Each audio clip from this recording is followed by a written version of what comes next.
प्रिय भक्तों, आप सभी को रामनवमी की हार्दिक शुभकामनाएं। चैत्र नवरात्रि की आज नौमी तिथि है और आज अगर कोई भी व्यक्ति अगर ये कथा सुनता है तो उसकी सारी मनोकामनाएं पूर्ण होती है। दोस्तों, भगवान राम के जन्मदिन के मौके पर देश भर में रामनवमी मनाई जाती है। इस साल रामनवमी का पर्व 6 अप्रैल यानी कि आज मनाया जा रहा है।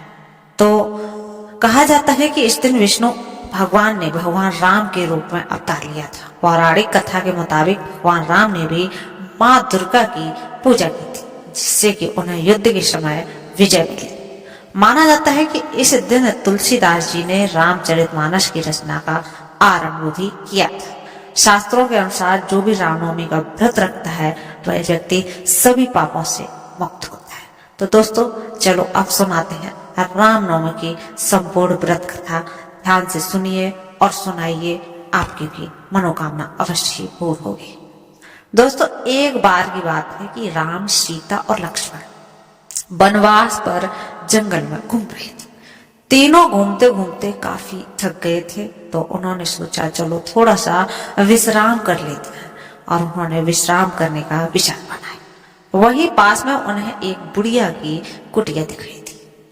राम, सीता और लक्ष्मण उस बुढ़िया के पास पहुंचने के लिए उस कुटिया के पास पहुंचने के लिए निकल पड़े। बुढ़िया उस समय सूत काट रही थी, जो पहले लोग काटा करते थे। तो बुढ़िया ने उनकी आवभगत की और उन्हें स्नान ध्यान करने के बाद भोजन कराने का आग्रह किया। बड़े ही प्रेम से बुढ़िया ने इस पर भगवान राम ने कहा, माई, मेरा हंस भी भूखा है, पहले इसके लिए 2 मोती दे दो, ताकि इसके बाद मैं अपना भोजन भी कर सकूं। इस बात को सुनकर बुढ़िया तो बड़ी मुश्किल में पड़ गई। उसके बाद वह बुढ़िया दौड़ी दौड़ी राजा के पास गई और उनसे उधार में मोती देने की बात कही। लेकिन राजा को मालूम था कि बुढ़िया की हैसियत नहीं है कि वह 2 मोती वापस लौटा सके। लेकिन राजा ने बुढ़िया पर तरस खाकर मोती तो दे दिए। बुढ़िया ने हंस को मोती खिला दिया, जिसके बाद भगवान राम ने भी अपनी कुटिया में बैठकर उनकी में भोजन किया। कुटिया से जाते समय भगवान राम ने बुढ़िया के आंगन में एक मोतियों का पेड़ लगाया। कुछ समय बाद पेड़ बड़ा हो गया, मोती लगने लगे, लेकिन बुढ़िया को इसकी कोई खबर ही नहीं थी कि पेड़ से जो मोती गिरते। जो भी मोती गिरते पड़ोसी उठा के ले जाते। एक दिन बुढ़िया पेड़ के नीचे बैठी बैठी सूत काट रही थी कि पेड़ से मोती गिरने लगे। बुढ़िया ने उन्हें समेट कर राजा के पास ले गई। राजा हैरान था कि बुढ़िया के पास इतने मोती कहाँ से आए। बुढ़िया ने बता दिया कि उसके आंगन में तो पेड़ है, जिसके बाद राजा ने वह पेड़ ही अपने आंगन में मंगवा लिया। लेकिन भगवान की माया, उस पेड़ पर कांटे उगने लगे।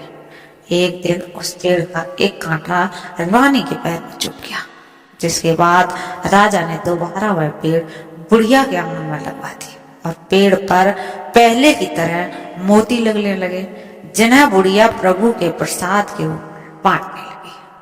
तो दोस्तों, ऐसी है राम की कृपा, ऐसी है राम की कथा।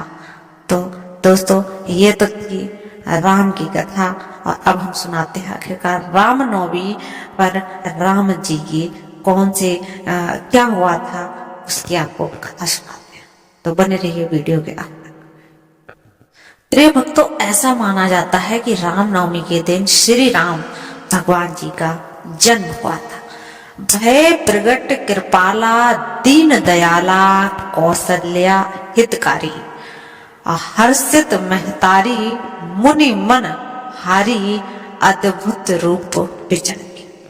जी हाँ दोस्तों, जगत पालन करता श्री विष्णु ने अपने 7वें अवतार मर्यादा पुरुषोत्तम श्री रामचंद्र के रूप में अनेकों अविश्वसनीय और अद्भुत लीलाएं रची, और अंत में प्रभु ने त्रिलोक विजेता अहंकारी रावण का संहार कर बुराई पर अच्छाई की महाविजय प्राप्त की। श्री राम जी के जन्म दिवस को ही रामनवमी के रूप में बेहद उत्साह के साथ हर जगह मनाया जाता है। कथा की दोस्तों बात करें तो पौराणिक कथा के अनुसार अयोध्या के महाराजा दशरथ के पुत्र रत्न की प्राप्ति नहीं हो रही थी। ऐसे में महाराज दशरथ ने अपने गुरु महर्षि वशिष्ठ के अनुसार निर्देश का पालन करते हुए महायज्ञ का आयोजन किया। महाराज दशरथ ने इस यज्ञ में सभी यशस्वी ऋषि मुनियों का आमंत्रित किया। जिस दिन यज्ञ का शुभ आरंभ होना था उस दिन गुरु वशिष्ठ के साथ महाराज दशरथ के मित्र अंग प्रदेश के अधिपति श्रृंग ऋषि और अन्य आगंतुक भी यज्ञ मंडप पर आए। यज्ञ के समापन के बाद महाराज दशरथ ने सभी ऋषि और सभी पंडितों को दक्षिणा स्वरूप धन पर दान देकर विदा किया। यज्ञ से प्राप्त प्रसाद को लेकर राजा दशरथ पुनः अपने महल को लौट आए। प्रसाद अपनी 3 रानियों के बीच वितरित किए। तत्पश्चात यज्ञ के पुण्य फल से तीनों रानियों ने गर्भ धारण किया। सबसे पहले माता कौशल्या ने एक पुत्र को जन्म दिया।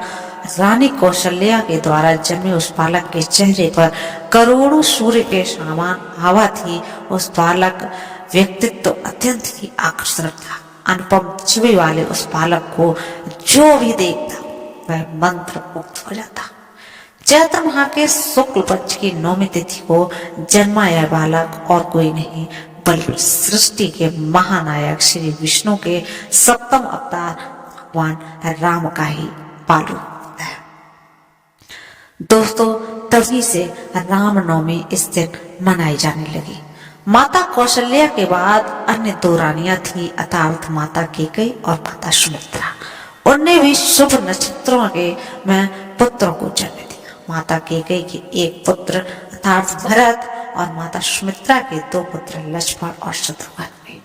अयोध्या के नन्हे राजकुमारों के जन्म का समाचार पाते ही पूरी अयोध्या नगरी खुशियों और उत्साह की लहर दौड़ गई। गीत संगीत जैसे समारोह से राजा दशरथ के 4 पुत्रों का स्वागत करते हुए उनका जन्म दिवस मनाया गया। वहीं देवताओं ने भी इस उत्सव में भाग लेते हुए उन्हें नन्हे राजकुमारों को नमन किया।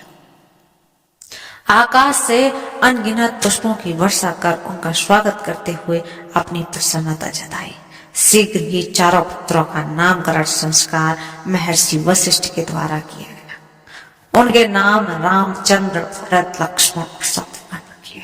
अत्यंत विलक्षण प्रतिभा के धनी श्री राम अल्पकाल में ही अयोध्या वासियों के प्रिय हो गए।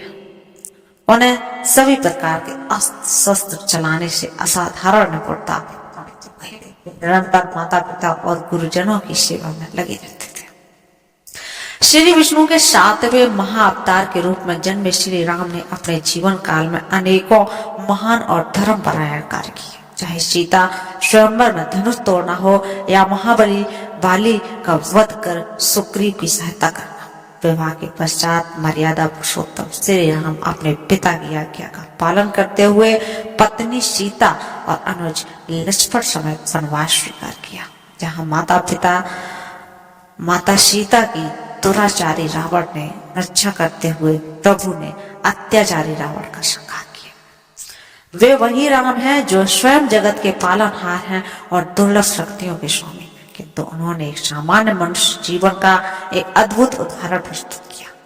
युगों युगों के बाद भी आज श्री रामचंद्र के आदर्श व्यक्तित्व, धैर्य, निष्ठा, त्याग एवं पराक्रम को श्रद्धा और सम्मान देते हुए रामनवमी के दिन उनका जन्म उत्सव मनाया जाता है।